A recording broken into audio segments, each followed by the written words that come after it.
My next guest was the talk of the town last weekend, getting a victory over Takashi Sato, but there's so many other things that people are really thrilled about with my next guest here. It is Themba Gorimbo joining me here on the program. Themba, how are you? I'm good, my man. James Lee, how are you doing, brother?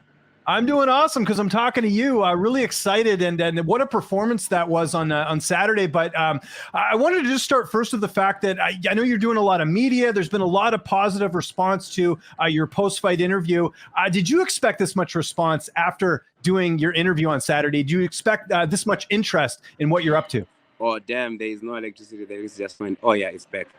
Yeah, man. So basically, like, for me, I knew that something big was coming after this fight. For some reason, leading up to the fight, I just felt a little bit too nervous about everything, you know. And I knew something big was coming, you know. I knew that my life was never gonna be the same after this last fight. For some reason, it's just something that I had a feeling about.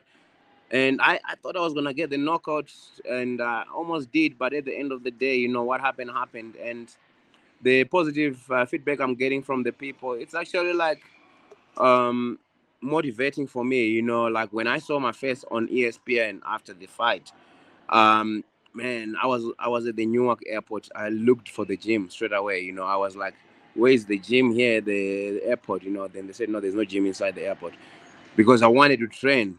Because you know what, I know I can get so much more. I can change my life completely. You know, not like I don't want, like, being famous. You can become famous is great, but you want to change your life to a point where your kids are set. You want to change your life to a point where your family is set. You know, like you can set your life like forever. You know, and I was so motivated, and I am very motivated because you know what, man, I'm coming for everything. I'm gonna work so hard.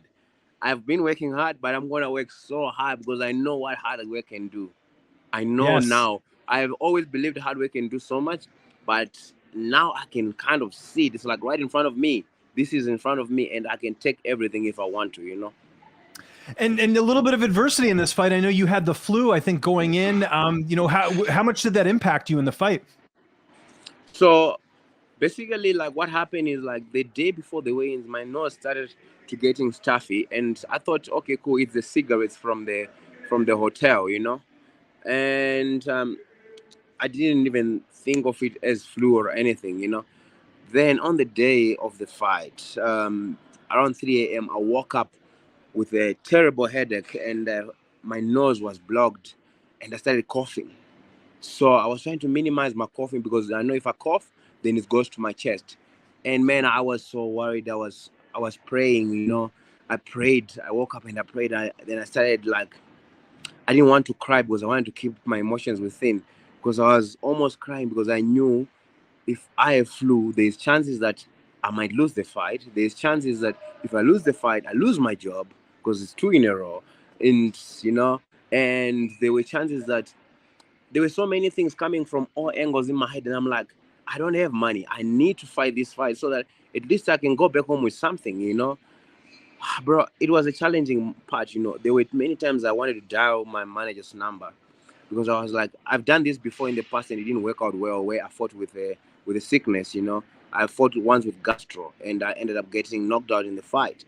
And because I was trying to impress everybody to say I'm tough, you know.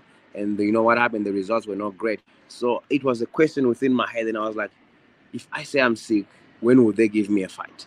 And I'm sick for real. Yeah. And you know, then you start playing in your head. You're like, people will say, "Oh, this guy is a coward." You know, those things start to play. You know, when you're a warrior, these things play in your head. I wanted to message my manager to see. Then I was like, last time I didn't tell anyone. Like, last time I should have just gone to the hospital, get a drip, and come back hydrated and fight properly. I thought maybe I'll go to the hospital. And I say, if I tell them that I'm sick as well, they might cancel the fight regardless, because you know there's chances that you can have a heart attack and die if you have flu. So I was so scared about that, man. Then I ordered my medicine at 3 a.m. when I woke up from a pharmacy. Luckily, things in America open 24 hours. Then they dropped them at the reception. Then I took them in the morning.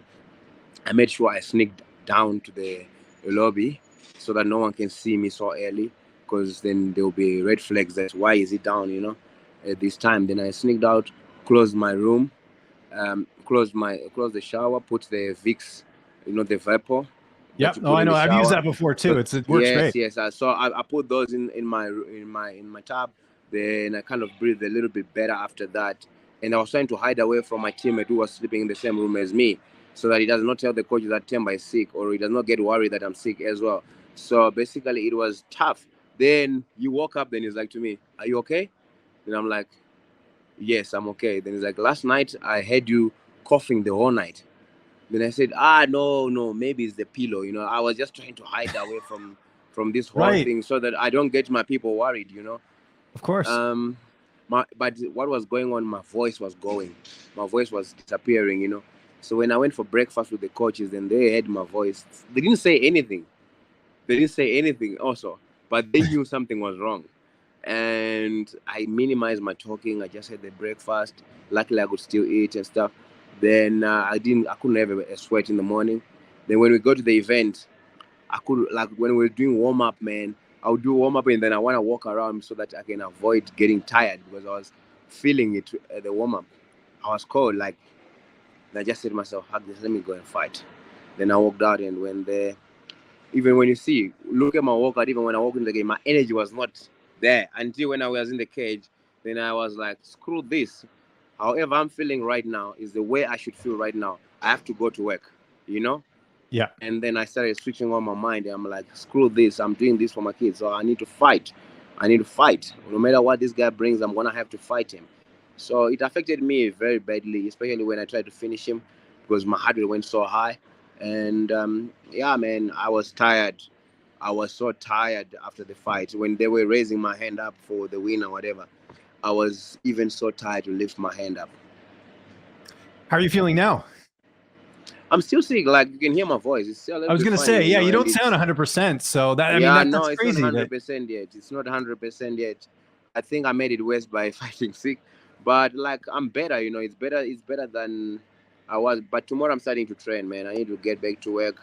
I need to chase this goal. I want to become a champion by end of 2024. Next year, I want to become a champion in the UFC, and that's my goal. So it can only happen if I keep pushing, if I focus and I work hard.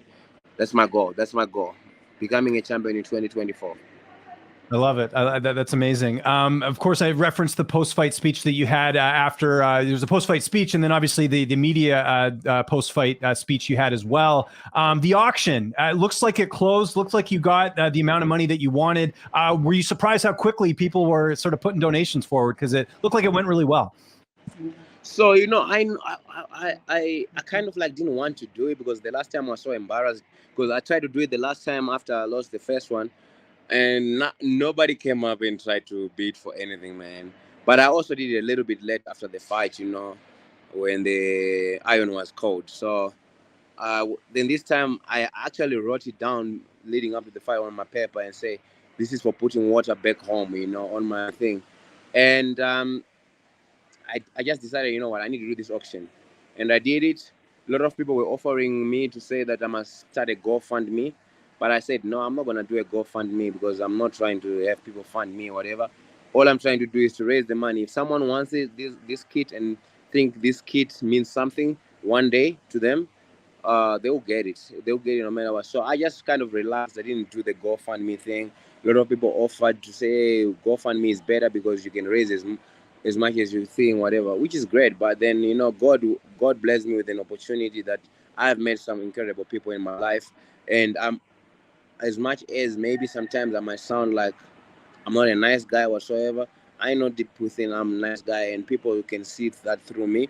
And when they hear or see me struggling, or hear or see me trying for something, they always want to help. So the guys from the UAE Warriors, a show that I only fought for once, and I lost that fight too in UAE Warriors. I actually spoke to you before my UAE Warriors fight, I think so. I can't really remember. So like, if a show that I fought for once, they reached out to me, the matchmaker. They said to me, Themba, we saw, like, they congratulated me first. And they reached out to me. They said, Themba, we saw that you had auctioning your thing, and I've talked within the team, and we are trying to give you some funds. We don't want the kit because we want you to raise more money. So we just give you the money, and we want you to keep auctioning the kit, and you can make some more money and go and help your people. Then I said to them, no, I don't want more money. All I want is the highest bidder. The money that I need to raise is $3,200 to go do this bush pump. And then they said, no, we're offering $5,000 to you actually. I said, that's great. Let me close the auction then, because I don't want more money. It's like, no, try to auction it more so you can get more money. We'll give you the money regardless. And I said to them, no, I don't want that. You guys must get those shots, because obviously it's nice to have more money to go do this, but my only mission was to raise $3,200, and I raised more than that. So I'm actually going to Abu Dhabi soon on thing to get that, to give them the kit, and also I got some couple of sponsors that want to speak to me there. So it would be great to kind of like do that, and look what happens just by trying to do good for your people. Now I've got potential sponsors there, and I have this $5,000 that I'm gonna take to my village, build these water pumps. This water pump, no, not two. You can't build two on that. Only one, and I can change so many people's lives. Some people are going to retire because I put this water pump in the village, because you know what, they can start doing farming, gardening, and they don't have to go to work if they can do that all year round. So I'm actually going to change a lot of people's lives, because I'm going to put it in right in the middle of the village, where they can do a garden, and everyone can kind of like, I know they're suffering where I come from. I know how much this means to my people, and this is a life-changing, man. Like, I'll be honest with you, when this happened, I was happy when I won the fight, but I was way happier when this happened. I was happier than I was when I won the fight, just by raising this money, because I know how much it will mean for so many people. So many people are going to stop working, going to towns and working and whatever in my village, because you know what? Now they have access to easy water, and they can quickly do irrigation. They can use this water for like for gardening, plant, like doing wheat, maize meal, anything that they want, man. So it's a blessing that I have an opportunity that I was granted by God to have a platform that I can change other people's lives. So I'm very happy for that. That is the most exciting part besides winning the fight for me. Oh, I can imagine. And you just mentioned it there, what you're doing, like what you've been able to provide for those people and the resources they have now because of that auction is just, it's amazing, man. And I think it's awesome. And I think that's also and why. On top of that, I forgot to mention. So after I raised that money, there were 2-3 more people that offered me more money, and I said to them, sorry man, the auction is done, and also I don't need more money for this. Then they're like, don't you want to do something with this money in your village? Then I thought to myself, oh, I can take this money. So I raised $4,500 on top of that Oh, I'm nice. gonna take and go pay school fees for the whole school, my old school. Like, I think I don't know how many kids are there, but I've already done my calculations. That money can pay school fees for all the kids at that school. Amazing. Because the schools in the village, they're not very expensive. At that school for the remainder of 2023. And guess what? That makes me more happy again. And it's nice that I can only go and help people that I never get to see again. I never get to have an attachment with, or feel like if they do something, I'm disappointed. So that alone, man, it's freedom. I'm so happy. I'm so happy and excited to go do this. So I have $9,500 that I have raised that I'm gonna take and go help people in my village, and I'm gonna document it, like I'm gonna document this, because you know what? It's a moment once in a lifetime. It is. Yeah. To be able to help people. That's awesome. I'm so happy to hear You that never know. everything's. You never know what happens in the future. For me, right now, this is the best time of my life. Yeah, and when we can see it, it's amazing. A couple names you mentioned in that post-fight speech. I wanted to start first with your manager, Jason House. You talked about how, he really helped you out and sort of helped you on this path. I was curious how you two initially linked up. How did you end up signing with him for representation? Man, Jason House, like that guy. Like for me, I'm a very, very hard person to deal with. I'm a very hard person to deal with, especially when it comes to advice and all that, because I don't trust easy, just based on my background of where I come from. I never had a chance to trust people in my life. I grew up without parents, my parents passed on when I was very young. So I was kind of like whatever growing up. So it was very difficult for me to trust people. And so like now I found somebody that I can trust truly in Jason. And when he says something to me, I really do listen, you know. And we met actually during the pandemic. So he's been managing me since 2020. And we started, how did we start? You know, I can't even remember. I was still with first round management, but kind of like things were not going well with that management. You know, those are the days when they had the George Masvidal drama, Anthony Pettis drama, John Jones drama. Then I kind of like, I'm not dumb. I'm like, if I stay with this management, I'm never gonna go into the UFC because they are burning their bridges. You know.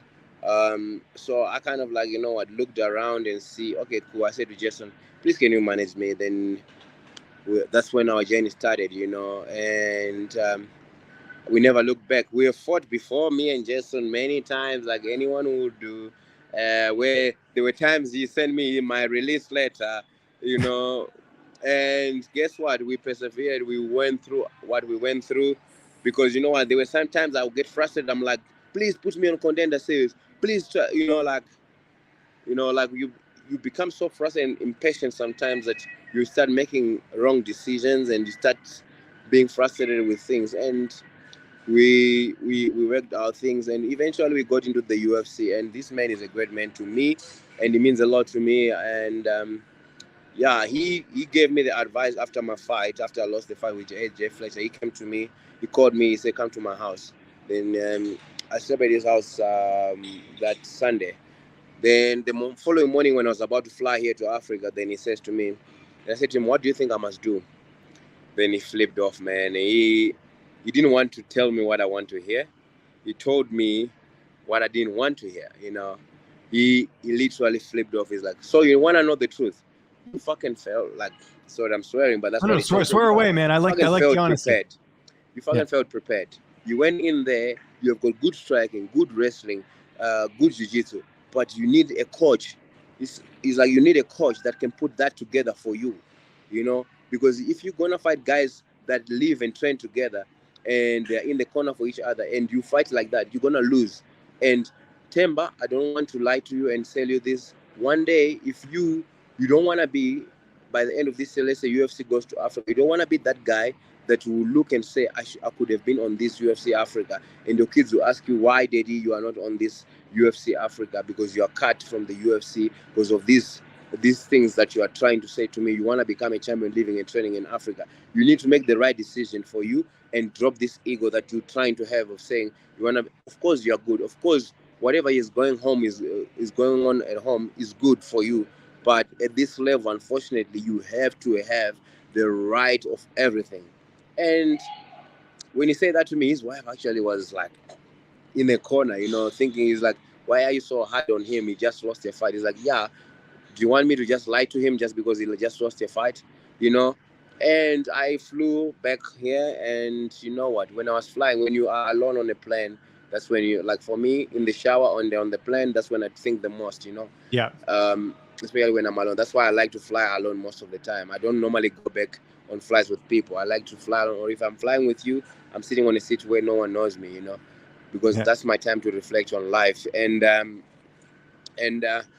reflected, and I realized, you know what, that man was right. And within a week, I reached out to him. I told him I want to go to Germany and train in Germany. He actually suggested me to train and stay in Vegas at his house. But I went to the gym that he suggested for me there, but I just didn't feel the energy right for me. Then I left. Then I said to him, I need to go back to Africa. I'll figure it out. Then I came here. Within a week, I messaged him back. I said, I'm going to Germany to train pre-camp. Then I'll come and finish my camp in Africa. And he says, yeah, great. Then I was going to go to UFD gym, but I didn't because my visa was denied, you know, to go to UFD gym. And when I was in the embassy, that's when I saw Colby Covington post with Coach Daniel Valverde, and I went to his tags because I knew if I message Colby, he won't reply because he's got so many fans, you know. So I went to Coach Valverde. I just kind of hoped he would reply. Then he replied to me within a minute or something. He's like, yeah, cool. We can come here, because I asked him, do you guys have rooms where I can stay and train there for this amount of time? And I can give away whatever percentage that I can give away from my pairs. I just want to get away from here and get the best of things so I can become what I want to be. And he says to me, the room is available on the 18th of April, brother. You cannot come here right now because we don't have a place for you to stay. They said, He Coach, didn't believe you at first. I remember you mentioning this in the post fight. He didn't yeah, believe that you were going to he didn't come, and believe you came that the next because, day. yeah, because there's so many people that message them and say these things. Then Hmm. I booked my flight, sent him the ticket. He still didn't believe that. And when I landed in Miami, he still was not believing until I was at the gym. He's like, oh, okay. So I went there, stayed on the couch. There was a couch there that in an open area. Then I was staying there. I stayed there for the whole camp. Actually, I didn't have a fight booked when I went to Miami, I just kind of trained. I trained for 5 weeks there. Then I booked the fight. So this fight was like, yeah, by the time I fought, it was 7 weeks. So like basically, like it was like a short notice fight. I even thought maybe Takashi was supposed to fight someone else, but then they cancelled and they stepped me in, because yeah, but yeah, it worked out like that for me to get to Miami, and I'm grateful to be there, man. I've now found home for me to train, and I've dropped my ego of trying to please everybody and try to make things happen from here, Africa. Unfortunately, we don't have the right things here. I mean, some people do have, because some people have got things built around them. I don't have things built around me, so I'm gonna go and venture in America, train at MMA Masters, become what I want to become. I can always come back to Africa. Like, I'm not relocating to America. I'm going to stay on my couch in America and do the same thing that I did in the last fight. For the last Okay. fight. That makes sense. You mentioned Colby Covington as well in your post fight interview. I'm sure you knew a lot about him before you met him. What was it like meeting him and training with him for the first time? Do you remember that? Man, that guy is actually, like people say, like even me, but actually, what's funny? I've never heard a thing about Kobe. Like, there's some certain guys in the division that you kind of like don't like whatsoever because you're in the same division, obviously. But I never had that feeling about Kobe, and it just makes sense because when I met him, he was so nice to me. He was so nice to me. He's like, "Hey, brother, I heard your story. You got an amazing story, and I heard that you are quite well-rounded. You're coming from Africa and whatever." Then it was that was the first day I met him. Then I was like surprised. I'm like, this guy's so friendly. Then I said to him, yeah, I just trained now. He's like, yeah, we must get in some rounds in um, whenever you can. I said, no, I just trained now. He's like, oh, really? You just trained and you just flew 24 hours from Africa. You just trained already. Many people would make excuses, and not train because they've got jet lag. They'll train after a week. I respect you for that. And then yeah, man, eventually he invited me to one of his sessions and we started working some work. And man, he has been nice to me. The times that he would bring food to the gym, and I would not have, like, I didn't have money. I didn't have money when I landed in Miami. I kind of like get help to get by. And I'm forever grateful for what he did for me and the MMA Masters team, what they did for me. And that man is a good man. He's just a personality that is on TV, and unfortunately, some people see it differently. Get to know somebody before you judge them.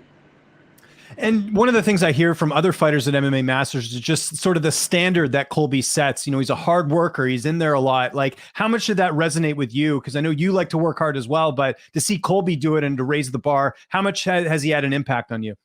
So Kobe always had to complain and say, "Hey, Themba, you need to rest. You must train smart and all that." But this guy says to me, "Themba, you need to rest." But he's always training. And I say, Kobe, you are always training. You are on a phone call. You are doing shadow boxing. You know, he is always training. It's tiring to see him train. He's always training. Kobe is always training. Or if he's not training, he's thinking fighting. Shadow boxing. He's on a phone call and he's doing shadow boxing, kicking. He kicks the back while he's on a phone call. So we that's one thing that I'm like, Kobe, you tell me to rest, but you don't rest. Then he's like, Yeah. no, me, I do it smart. Well, no, bro, you are always working. So he really works hard. It's tiring to see him working, sometimes, because he really does work hard. Like, his work ethic is very, very, very rare to see. And yeah, man, it's inspiring, and you can only elevate from there. Like, if you see someone working as hard as he does, and you see where he is in his career, if you are smart enough and you get inspired by it, you can always rise to that same occasion like he is.